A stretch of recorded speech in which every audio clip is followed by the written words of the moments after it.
মোৰ নাম অংশুমান। মই গুৱাহাটীত বি.টেক কৰি আছিলোঁ। কালি বি.টেক শেষ হ'ল মোৰ। আজি ঘৰৰ অভিমুখে গৈ আছোঁ। অৱশেষত পালোহি মৰমৰ গাঁওখন। গাঁৱৰ পৰিৱেশটোৱে সুকীয়া। নাই কোনো গাড়ী মটৰৰ বেছি হুলস্থুল। সেউজী ধাননি ধৰা, চাৰিওফালে চৰাই চিৰিকটিৰ মাত। উফ!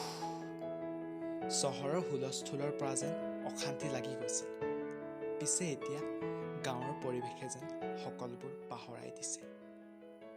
মা, মা, আহিলোঁ।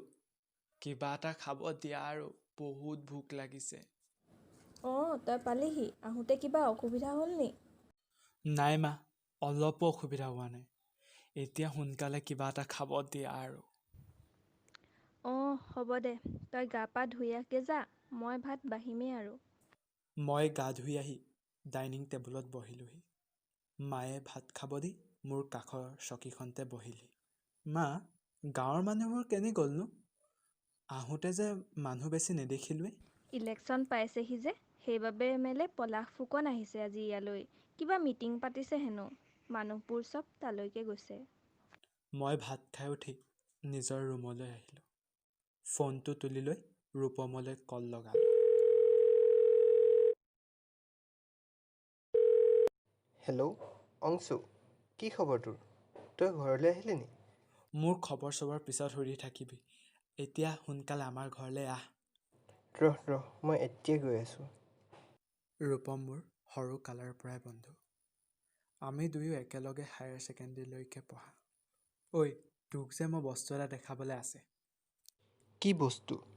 এইটো চা। Contact lens? কি হ'লনো এতিয়া? এয়া কোনো সাধাৰণ লেন্স নহয়। ইয়াত এটা কেমেৰা আছে।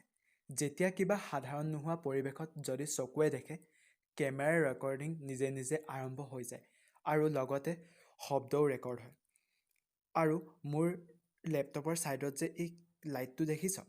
এই লাইটটো জ্বলি যায় আৰু আমি লেপটপটো অন কৰিলে ৰেকৰ্ডিং হোৱা ভিডিঅ'টো চাব পাৰোঁ। লগতে কোন ঠাইৰ পৰা ৰেকৰ্ড হৈছে সেয়াও চাব পাৰোঁ। মজাচোন। এতিয়া মানে তই চশমা নিপিন্ধি অকল লেন্সে পিন্ধি ফুৰ নেকি? ভালকৈ কাম কৰিছে নাই টেষ্ট কৰি আছোঁ। পিছে গুৱাহাটীত গৈ কোনোবা ছোৱালী পচন্দ হ'লনে তোৰ? নাই হোৱা। তাৰমানে এতিয়াও তই সুমনকে ভাল পাই আছ? তাইকে ভাল পাওঁ এতিয়াও। তোৰ আৰু নহ'ব। তাই জানো তোক ভাল পায় এতিয়াও? নাজানো, হয়তো নাপাবও পাৰে। কিন্তু মইতো তাইক ভাল পাওঁ। সুমন মোৰ ভালপোৱা। তাই মই পঢ়া স্কুলখনতে পঢ়িছিল। কিন্তু তাই মোতকৈ এটা ক্লাছৰ সৰু আছিল। প্ৰথমতে মোৰ তাইৰ প্ৰতি কোনো অনুভৱ নাছিল।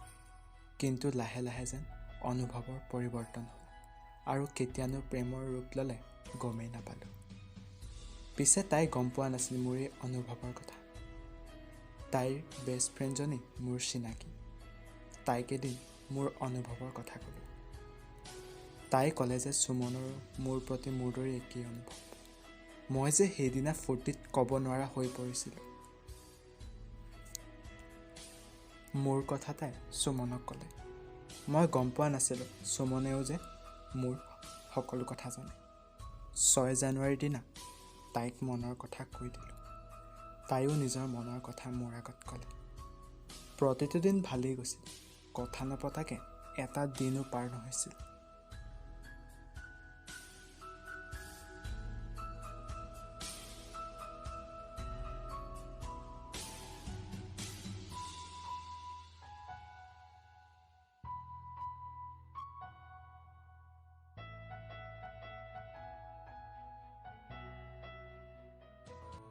পিছে পূৰ্ণিমাৰ পিছত অমাৱস্যা আহি আমাৰ জীৱনতো অমাৱস্যা আহিল। হঠাৎ সকলোবোৰ পৰিৱৰ্তন হ'ল। তাইৰ ভালপোৱাবোৰ বেয়া লগালৈ সলনি হ'ল। তাইৰ মনৰ পৰিৱৰ্তন এতিয়া মোৰ বাবে এটি সাঁথৰ হৈ ৰ'ল। মই পাহৰিব পৰা নাই দুখেৰে ভৰা হৃদয় মোৰ তোমাৰ মৰম আকলো কিয় হৈ গ'লা দূৰ আজিও হিয়াত বাজে মোৰ প্ৰেমৰ মিঠা চিকুণ আজিও আছো ৰৈ তোমাৰ ছবি দিয়াতে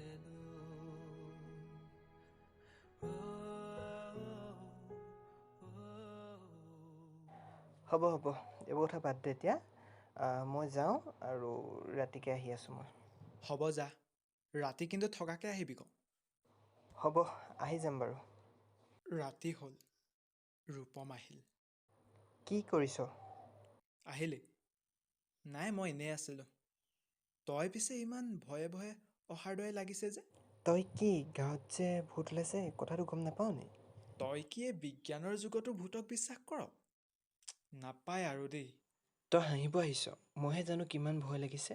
গাঁও বহুতে দেখিছে, হাবিখনৰ মাজত যে সেই বাংলাটো আছে, সেই বাংলাটোৰ কিবা পোহৰ ঘূৰি ফুৰে আৰু কোনোবাইতো কান্দোনৰ শব্দ শুনিছে। যদি সেইফালে কোনোবা যাব খোজে তেতিয়া কোনোবাই কয় বোলে এইফালে নাহিবিগে। আৰু জান, গাঁৱৰ দুজনমান সেইফালে গৈছিলে নহয়, তেওঁলোক বোলে একেবাৰে ঘূৰিয়ে নাহিল। আৰু যিকেইজন আহিছে তেওঁলোক মানসিকভাৱে অসুস্থ হৈ আহিছে। ভাত খাই লহিয়া, ঠাণ্ডাই হ'ব দেখোন ভাতবোৰ। গৈছোঁ মা। মা, ৰূপমে কৈছে যে গাঁৱত কিবা ভূত ওলাইছে। কি ভূতনো? কয়, কিন্তু আমি সঁচা নে মিছা নাজানো, শুনিছোঁহে। ভূত বিশ্বাস নকৰ বুলি তই আকৌ সেইপিনে গৈ নাথাকিবি। হ'ব মা, নাযাওঁ। ৰাতি প্ৰায় 9 মান বাজিছে। ৰূপমহঁতৰ ঘৰত ভাত খাই ঘৰলৈ আহি আছোঁ। ঘৰ পাবলৈ আৰু কিছু দূৰ বাকী। এনেতে মনত পৰিল, ৰূপমহঁতৰ ঘৰতে লেপটপটো পাহৰি আহিলোঁ।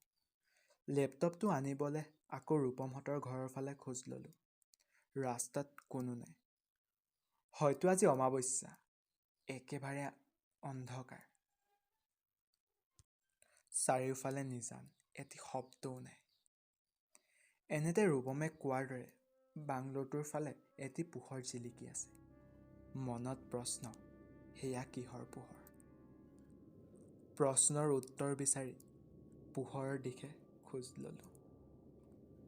আনকালে ভয় নালাগে, কিন্তু আজিচোন নাজানো কিয় ভয় লাগিছে। যিমান আগবাঢ়ি গৈ আছোঁ, বুকুৰ ধপধপনি বৃদ্ধি পাই গৈ আছে। হাতৰ টৰ্চটোৰে সন্মুখত যিমান পাৰোঁ দূৰলৈ চাবলৈ চেষ্টা কৰিছোঁ। বতৰো বেয়া কৰি আহিছে। বতাহ বলিবও ধৰিছে। হয়তো ধুমুহাও আহিব পাৰে। বিজুলীয়ে মাজে মাজে পোহৰাই দিছে ঠাইবোৰ। এনেতে পিছফালে কাৰোবাৰ খোজৰ মাত শুনিলোঁ। কিন্তু পিছফালে ঘূৰি চাই দেখোঁ কোনো নাই। আকৌ পোহৰৰ দিশে খোজ ল'লোঁ। এনেতে বিজুলী পোহৰত সন্মুখত বগা যেন কিবা এটা বস্তু দেখাৰ দৰে লাগে। কিন্তু টৰ্চটো সেইফালে মৰাত তাত কোনো নাই। এনেতে কাৰোবাৰ কান্দোনৰ মাত শুনিলোঁ।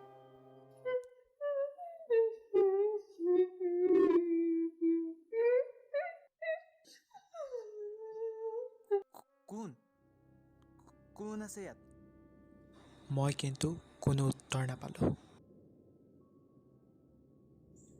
এনেতে মোৰ ফালে কিবা বগা বস্তু এটা উৰি অহা দেখি মই ভয়তে বাংলোটোৰ ফালে দৌৰ মাৰিছোঁ।